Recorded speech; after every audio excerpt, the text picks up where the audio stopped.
Hi guys, so my good friends who are Brexiteers have been desperate to find some positive news about Brexit, some reason for voting for Brexit, some dividend. And finally they seem to have gotten something in the news.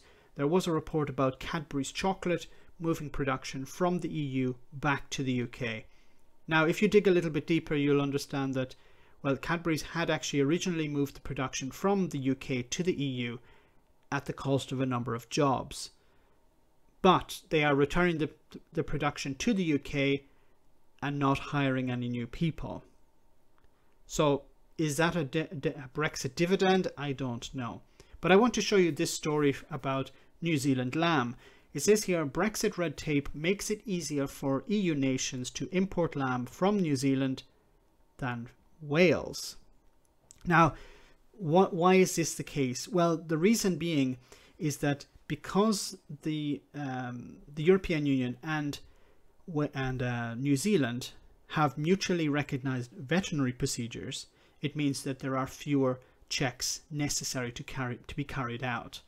If you have fewer checks, it means it's easier to import. It doesn't mean it's cheaper, it just means it's easier. If it's easier, then you're going to be able to sell more. There are 20 times more checks carried out on Welsh lamb going into the EU than on New Zealand lamb, and it's because of these veterinary procedures that are aligned. Now of course the British government could overcome this by being closer aligned, more aligned with the European Union, but then that would be the opposite of Brexit. The goal of Brexit is to be less aligned, further away from the European standard. You know, if you want to sell something in a market, you need to align to that market. That's the opposite of Brexit. Brexit is about moving in the opposite direction. Perhaps the British government want to sell lamb somewhere else. It would be much easier just to sell it to your nearest market. The fact that New Zealand, which is on the other side of the world, is actually able to sell lamb into the EU in an easier way than Wales can, is absolutely absurd. Now there have been stories about the consequences of this. One story was about a meat exporter who had seen £100,000 load of animal carcasses scrapped. These were scrapped because a single one of them had fallen off a hook inside a lorry. This was seen and the entire consignment was cancelled. Another business saw their entire consignments stopped because the forms were filled out using the wrong coloured ink on the paper. We've seen how lorry transport has decreased. For example, especially if we focus on Wales, at the port of Holyhead, it's been down 70% in the first few weeks of January, and since then it has dropped 50% at the end of the month.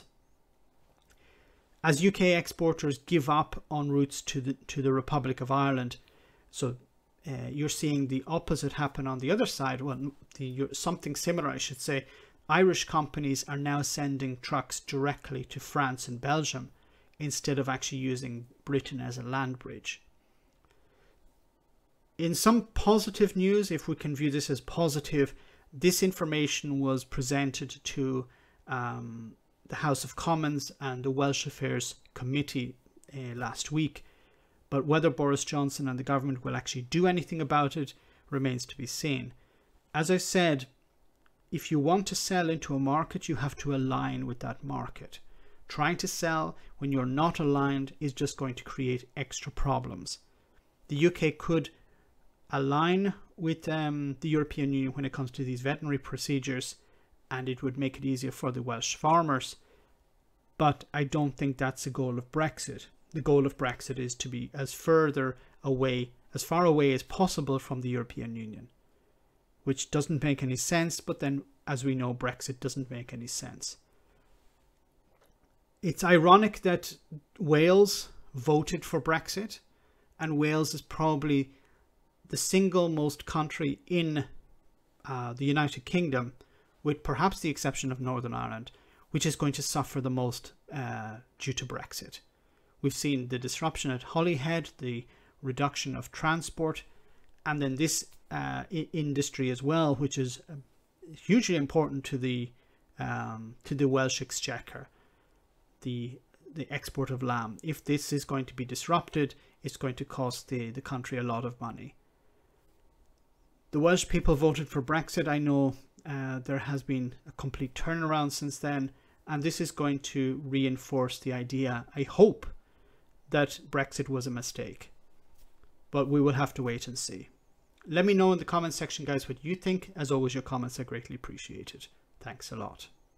I want to say a big thank you to all of my patrons. You ensure that this channel continues to exist. I'm eternally grateful for all of your support. If you join Patreon, you will receive instant access to our Discord server, where we have both audio and video chats. You can chat with me and other patrons, where we discuss important and non-important issues. Becoming a patron per month costs about the same as a large coffee, so why not check it out?